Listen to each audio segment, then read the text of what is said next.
Welcome, everybody, back to So Your Parents Are Old. I am Vanessa Grigoriadis, and this week Whoa, we that have name is a our guest. mouthful. Tell me about it. I have spent about a week of my life just, spelling my name. And you're Collin Moulton, like the lava. I thought it was Moulton, like Because of something. the U, everybody wants to say Muirton. My dad used to make fun of that. Exactly. Muirton. Yeah. Um, so you are a comedian. You are a member of the sandwich generation. You've had a comedy special on Showtime, shared stages with Dave Chappelle and Robin Williams, and I'm kind of surprised to hear that your latest special is Collin Moulton. Too clean? Is that right? Too clean. Too Yeah, yeah. clean? So yeah. It's a through line about having a bidet Okay. and Because I was like, I really don't think liking of my you bidet. as the most clean comic ever. But yeah, So my first special, Anti-Animal Vegan, was squeaky clean. Kids in the audience did it at a church. That was my first big special, my first dry bar, and then the second one was kind of a follow-up to that. hmm So the it answered the question, can you be too clean? And it all stemmed from a story about my bidet that I had gotten that I really enjoy. And yes, you can. I mean, this also makes you very French, That's but British, totally British. British. So wait, where are you right now? Right now I'm in Savannah, Georgia. That's where I have made home for the last 10 years, Nice. I and love it I there. it's pretty cool, and I really like it a lot. I've gotten to the southeast a lot, so I just now started. I got a Florida driver's license. Not that I want to commit crime. I just want Okay. the option to be open to commit weird crimes and not have anybody think it was bad. So that's kind of Florida's standard for criminal activity is a little bit different than everybody else's. So I felt like it gave me some freedom if I That's had a Florida right. driver's license. I could just show my license and they'd be like, "Oh, of course, yeah, Florida man. Yeah, of course you're a little yeah." weird and we don't want to get too close. Maybe we should just let this guy go. Yeah, I let him. mean, Yeah, he's got a Florida driver's license. So, yeah, I feel like yeah, that's gives you just some freedom. so you basically your parents are gone now. Is that right? And My so parents you're have both able to live passed. They your both best life? passed the same year. Yeah, which is really weird. They hadn't spoken in decades, and they passed within 6 months of each other. Yeah, or Okay, so. so tell Yeah, me tell eight me months. about your parents cuz it does sound somewhat Okay. insane. It does sound eccentric and like a Florida Yeah. situation in some ways. Yeah. Yeah. So, well, they were, yeah. So they were like, they had me later in life. My mother was born in 1933 and my father was born in 1935. So that generation of people, they went through some really interesting times that are very, I think, very similar to our generation because of pandemic and all the big upheavals we went through during 2020 and societal changes. Mm, They experienced that stuff as kids, right after the kind of the backlash of the depression, and they okay. were raised by people that had lived through that as adults, Yeah. and so they had an So they got interesting. weird. Well, They got weird. I think they're a lot, that generation's very similar to ours in some ways. Yeah. They have some similar isms. They were opening their eyes as people in their 40s, in the 40s Okay. rather. Okay. Yeah, Yeah, yeah. because they were born in 33 and 35. And Mhm. my father was in the Korean War. My mother was she married an oil guy and then had kids at 15, 16, 17 years old, whatever. Wow. And Okay. yep, Yeah. and then he went to the US Arab Emirates, and then she kind of was a early beatnik artist, and had, you know, Mhm. that was kind of something that, I don't know, there was just a lot of backlash. It's sort of like our Yeah. generation's backlash, Mhm. Yeah, to the yeah, yeah, norm, to the totally. norm. Yeah. Right, right, right. The Gen X thing of, Right. It's F kind of the like the first, man. yeah, they were like the first Gen Xers in a way. I feel like they had, anyway, they just had similarities. Mine did anyway. And they were both artists in a way. They were both artists. Yeah, for sure. And yeah, and they didn't speak to each other for decades. And then I Yeah, yeah, had yeah. to, Okay, so explain yeah, that. Explain that whole part. right. So they had a kid together right away in 1964. My sister, and then me in in 71, and then they by then they had moved to Wisconsin from California. They Mm. met in California, and they were like they met in Monterey, California, on the on the wharf there. My mom was drinking bottles of wine and making sets for the local theater, and my dad was like this E.F. Hutton guy that just was like, I'm sick of this. And because he had come out of the army and then started doing like stock trading in LA, and then just moved up to Monterey and sort of worked for a tire shop. And I really never Wait, got wait, the wait. full story S.E. on that. Hutton? S.E. Hutton, like the E.F. Outsiders? Hutton. Or E.F. what's Hutton. E.F. Hutton? I don't E.F. know what that Hutton. is. Oh, really? So E.F. Hutton was kind of the first big kind of familiar name in stockbrokers, and Okay. yeah. That's, So that during that shows you how time, much I know about stockbroking. Broking. right, Yeah, right. not It would have not been my like thing. in my Yeah. generation, we heard it a lot. E.F. Hutton, Okay. if you want to, Yeah, yeah, yeah. So anyway, he worked for them in LA, and then he ran. He had a little family going, and then he just took off and went to Monterey, and met this girl who was doing theater stuff and drinking wine, and they lived in a house. Now think of it. Okay, so this is in '63. Yeah. They ended up hanging out in this crash pad together. No one knew who owned the house, and no one was on the lease, and there was no key to the door. The front door was locked. People came in and out of the window, and it was on the Christ. wharf in Monterey. It was What? like 3 doors down from Steinbeck's house. Oh And my God. right, and that's how they were living. And then they had a kid, and my sister, and then they kind of started getting it together, and they're like, we're gonna get a little truck and a camper and head over to Wisconsin. My dad was like, I'm gonna start a farm. So they moved to Wisconsin, and together they got married in Mexico at some point during all that, Hmm.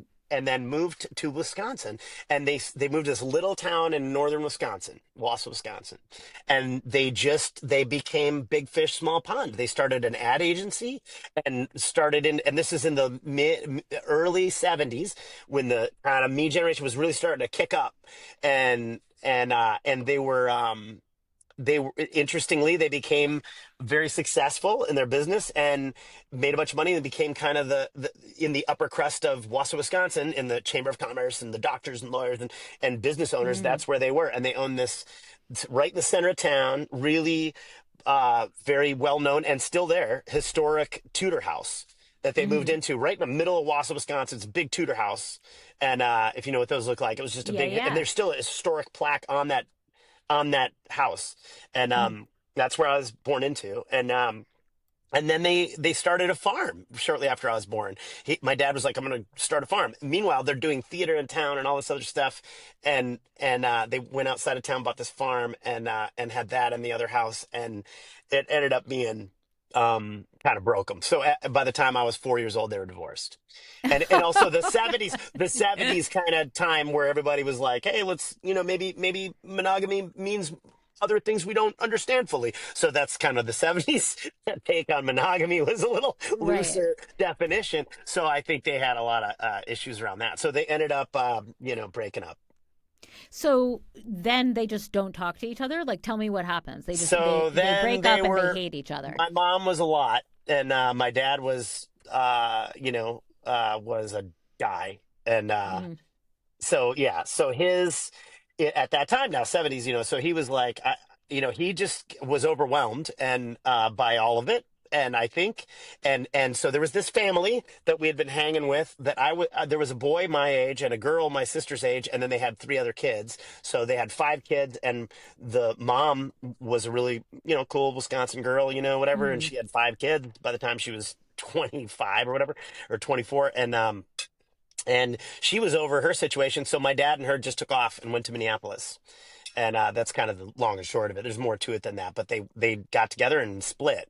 And so all this family that we'd been hanging with, all these kids that we had been together with, became our Yeah. stepbrothers and sisters. I mean, that's sort of fun, though. It was That's like a actually, and fun it's thing. yep, it was to me as a kid. It was kind of cool. And then, So but then, although my dad did leave, so that was not good. right, that's not great. So then, So you asked why they weren't talking. So yeah, that yeah. that's why. Yeah. So that created a little rift. I figured that was the reason. Yeah, yeah. Yeah, I So figured that they was had a the hard time problem. communicating about that, I think. But you never get the whole. The problem is in our experience with this, like we try to like, oh, I'm gonna now sum it up for you. this is all interpretation because they tell you their Right. side, whatever you hear their side. My mom used to vilify my dad. My dad really just kind of didn't talk about my mom, whatever. Totally. Anyway, so we're left interpreting. So we have to interpret until they get so old that they're like, you know what? I'm going to tell you how it was. And then they start to like get a little more open about what really happened and who they really were, and they start to acknowledge accountability, and then you start to see the Yeah. real layers, and then you start understanding more. And so I've had that advantage of going through that with both of them to some degree. My mom, I don't think ever really came clean on everything, but my dad did, and we really I got some more understanding, and I think that's Yeah. to me when you take care of your older people as they're passing through that stage of life, you really gain understanding about what it is to really be a person and go through all this building families and failing and Yeah. succeeding and breaking, all that stuff starts to make more sense, and you start Yeah. to give yourself, things don't seem as big and scary when you see the patterns and you see what it really means through gaining that understanding. That's what I feel. Yeah, yeah, yeah. I think that's all very true. So, okay, so we are fast forwarding to the time where they now need care. And Yeah. did you see it coming or like what happened? My mom, okay, so they each had a different situation. So my dad was kind of with the steps over there in Minneapolis, and he was on dialysis, and I had been broken. Our relationship was broken for a long time. We didn't talk, and then when I was in my 30s, we did again, and we started talking, and as he was he had been sober for 8 or 10 years, and he was trying to sort out, his wife had passed, and he was trying to sort out what he was really wanting to do there with the end of his life. And so he did some funny stuff. He like met a girl online and moved to Costa Rica while he was on a dialysis, the Oh my saline dialysis God. machine. He took it to Costa Jeez. Rica, was on What? generators running a dialysis machine, riding around on a mule in Costa Rica, Oh my and God. yep, and getting those bags shipped to this little village.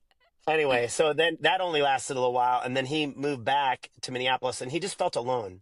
So he Hmm. called me, and I was living in Santa Clarita, and I had started my family, and I had a couple of little toddlers, and he was like, you need to come get me." So I went over there, and I got him, and I drove him across to Santa Clarita, and I put him in this little apartment over there, or he had money, and so not a lot, but he had like he had a pension and that, and so he Hmm. was just kind of hanging out, trying to figure out what's next. And he would play poker there with the guys. But he was a real caustic character and a real alpha kind of dude. And so he always had conflict there.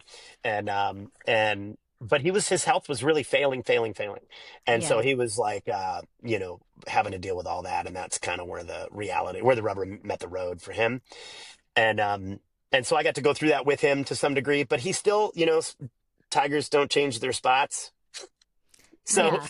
yeah, so we still had some of the same conflicts we'd had before, where he had some interesting responses to conflict or lessons in life. So he would just get super selfish, and he kind of broke our relationship uh, uh, almost. And then I realized, okay, this isn't. I need to not. Make myself vulnerable to that. And so then I was able to have a kind of a little more distant relationship with him where we were able to communicate more toward the end. And so you, at this time, though, then moved them both into assisted living, No, right? no. So then my mom, at this sort of right at that end part, right where he was in, so he'd been there for 6 or 7 years in in uh, in Santa Clarita. My sister had been kind of hanging with her a lot, and then my sister calls me and says she's living in up in Santa Cruz, and she said, "You have to come get mom. I'm done with her." And I'm like, "Whoa, I got that." And she's like, "No, you have to, you have to come get her." And I'm like, "What are you talking about?" She called the cops and blah blah blah. And so my mom, I guess, got really really drunk and did a bunch of bad stuff, and like was Oh God. calling the cops and creating mayhem in my sister's house that she lived in. And my sister's just in a rental in Santa Cruz and just trying to survive, and had a kid and a boyfriend, and that was just not working, and so I had to go get her. So she met me halfway in that place where James Dean died.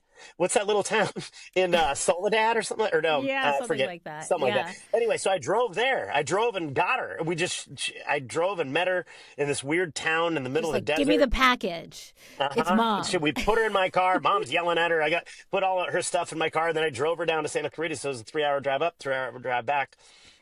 And then I put mom in where did mom go? I put her in an apartment there in the same place while dad moved out. So dad moved out of that apartment building and then into he had, I think it was the year before, actually. He had moved in with his nurse. That's one of the things. His nurse was very beautiful, and so he's like, "I'm just going to move in with my nurse." And the nurse was one of these women that they kind of like they live on that availability of men's pensions that Yeah. need help. Yeah. So her and her son lived with my dad That at the is a time in a little type. house. Yeah. There's a type. So that's what he ended up doing. And so he was in this other house now, and I put mom in the apartment building where he had been, and she was there. And so she was kind And you of said I had four in diapers, so you had these young toddlers at this time. So you say I had uh-huh. four Yeah. people in diapers, and two of them were my parents. It's a little exaggerated, but yeah, they were actually just out of diapers, but my Yeah. parents were just going in them. And yep, and dad That's said what, something. yeah, that's the reality. So how did you find the humor in all this? Like you're So, you're so driving around and you're just writing jokes because like it's so oh, I'm still just ridiculous doing that they're coming to shows. you. Yeah, Yeah. yeah, still doing shows and trying to sort out the mayhem of it all. And they're having conflict. So I have one day. I have pictures from one day where my daughter had a piano recital, and my old dad in his wheelchair and my mom with her walker, and they're there, but they're sitting next to each other, and they could not look more uncomfortable, and they just hadn't been in the same room together in 35 years or 40 years, and Oh they're my just God. like clearly just hate each other, and then dad decided he kind of liked her, and after they had coffee with me that day and all that, and then he started kind of stalking her with Mm. his little electric scooter, and kind of calling her and trying to come over, and she was so mad. She didn't want anything to do with him. So they didn't rekindle after all that No. Oh, no, time. That no, was a no, no, no. no on No, no, no. that. But what I found out was that during that time, mom was acting funny, and I didn't know why.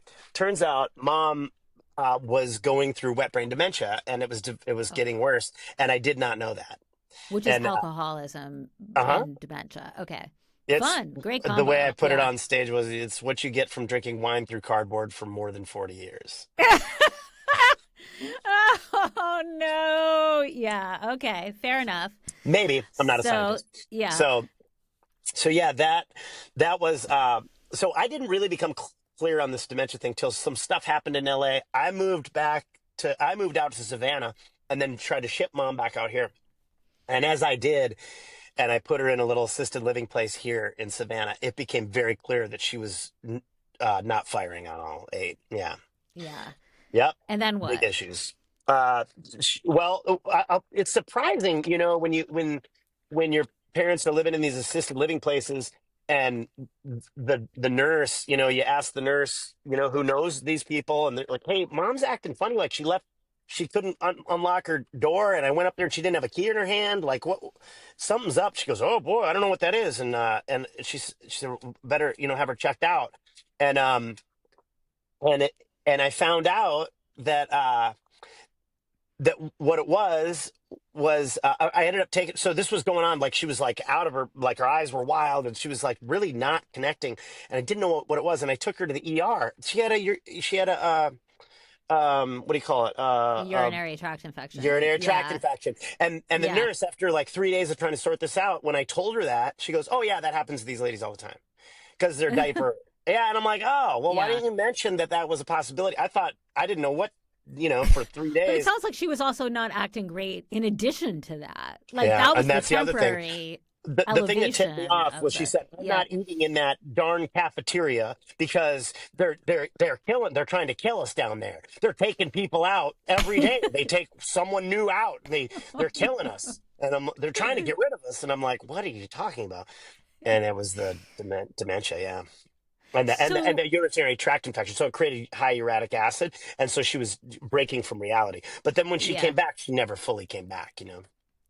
And so you are a comedian, but really you describe your relationship not being so great with your parents. You're making it sound quite funny right now. But when you were growing up, It was just, they were pretty busy with their own conflicts, kind of. right. Yeah, it was Yeah. okay. I mean, it was what it was. They were just raising a kid, and I was the last one of four, and that was kind of like an afterthought in a way. And so I was just So kind of but in the way you've of all this mess. So you feel in some ways like this was satisfying to you to take care of your parents at the end of their life because It, it helped you resolve your relationship with them, it sounds like. yeah, I mean, it helped me. Yeah, because it was just so much like I couldn't engage with them because there was so much going on as a kid, and then as a young adult, I was being a young adult, and I just couldn't feel like I could. I didn't feel like I could engage with them in any real way until they got much, much older, and there was no stakes for them. They were trying to get into heaven, I Right. guess. I don't know what the Yeah. So, I mean, what is like when you tell jokes about this, what really kills on stage? that diaper line's pretty good. I, Yeah. well, okay, so I said in my first special, I said um my parents hadn't talked to each other in 30 years, and they both went into assisted living same time, and I had to help them both, which is time consuming, heart wrenching, expensive for me times two because there was two of them, and they didn't talk to each other. So I was holding out, hoping the dementia would kick in fully, and I could put them in a two-bedroom apartment together and film that as a reality show. And so that joke. Yeah, like who wouldn't watch the crazy old lunatics that don't know why they hate each other, show? That would be, I don't know how you know my middle name, a-hole, but I'm gonna find out. So that to me was really funny. That worked. That was a good premise.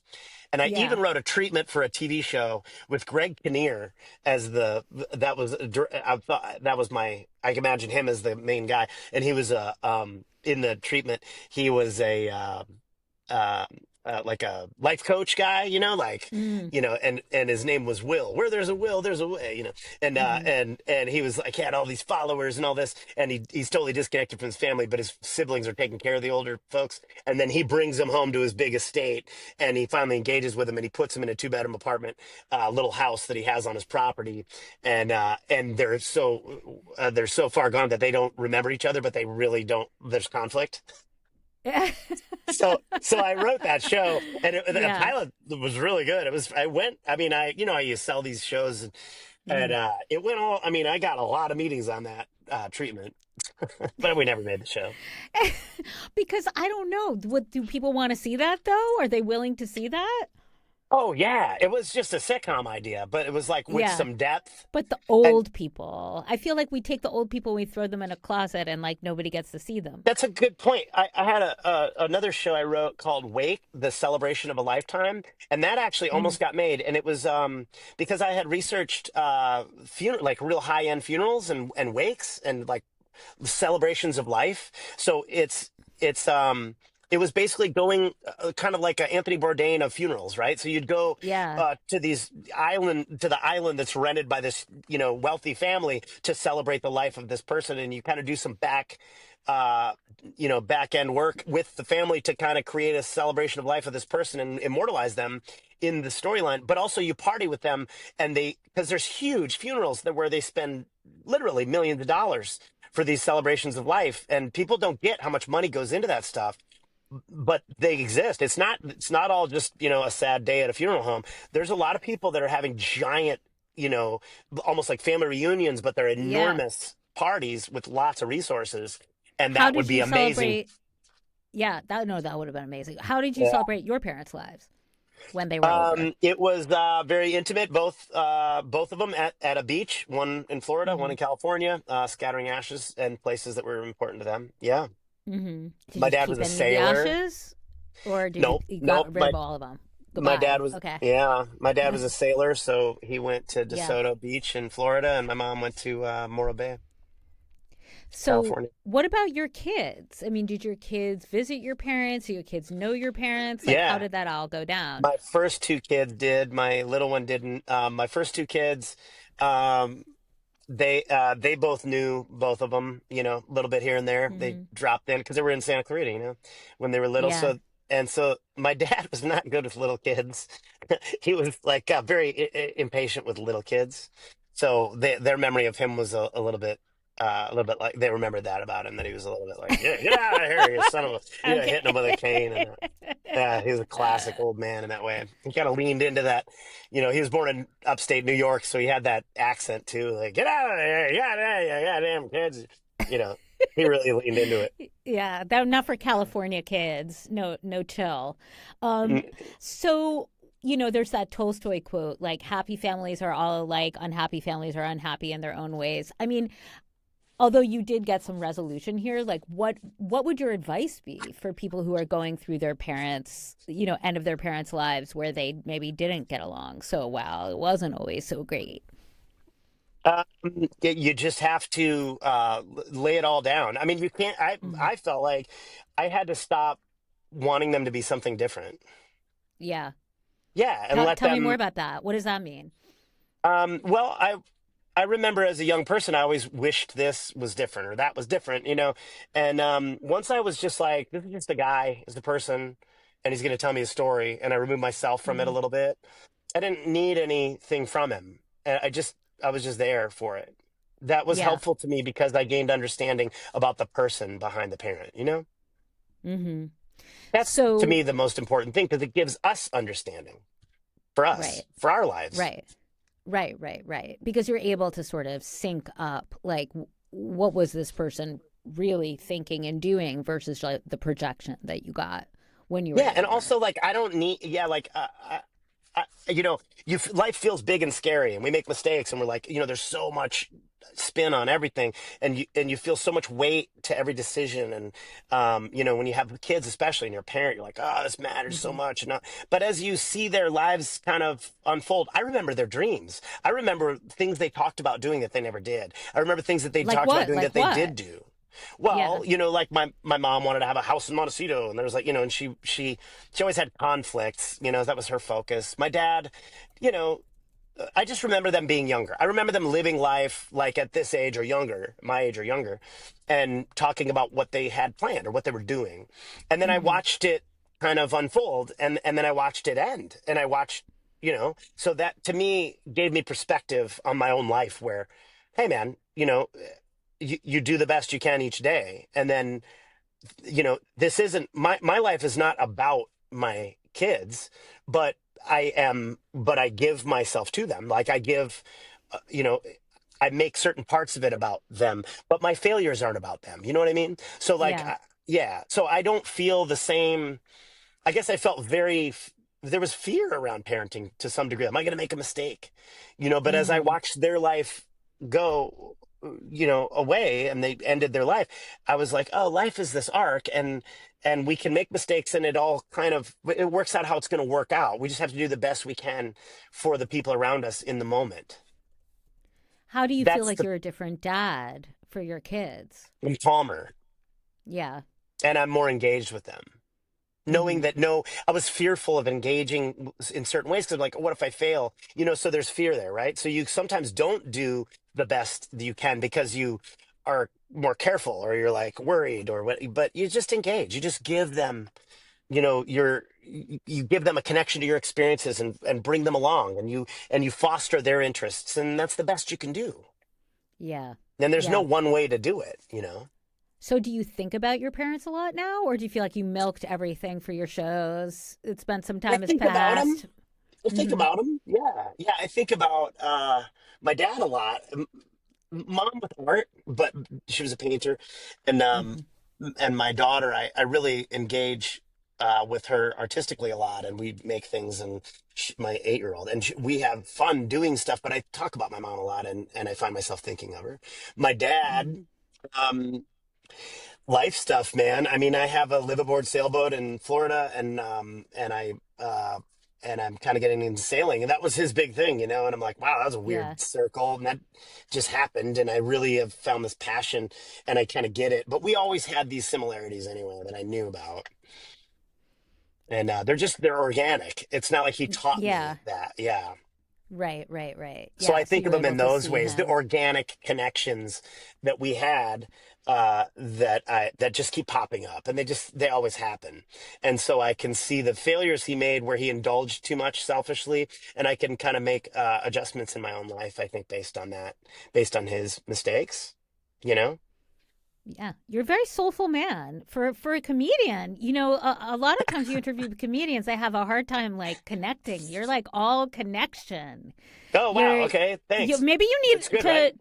to do one of these podcasts. What's your lineup? What's your buffet? It's all holiday parties, private events, Hmm. mostly through December through to Private January. events, private comedian. I didn't even know Corporate, about yeah, this. corporates, yeah, corporates. Okay, all right, Yeah, I okay. do a That's lot where of the clean corporates part comes in. You're just for not talking sure. about the bidet, but yeah. Scratch, baby. And yeah, no, they like talking about bidets. Oh, they do. Oh Those yeah, corporate those are all. events are very Yeah, let's talk about scatological. them. Sure, they're all yeah, Get that bidet money. Go get that yeah. bidet money. Well, the joke is pretty clean. It's actually just about how I couldn't get my kids to use it. And I don't know if you've ever tried to convince children to hose off their butts, That but is so the whole ridiculous. conversation feels illegal. And then, but I had to explain it to them because one of my little kids thought it was a water fountain. That's for a couple of days. So I had to fix that. But they're expensive, and I found a cheap one, and I recommend the expensive one because there's no pressure control on my bidet. And that I didn't anticipate as a problem, but it is a problem. Level 1 is like, and then level 2, tile removal.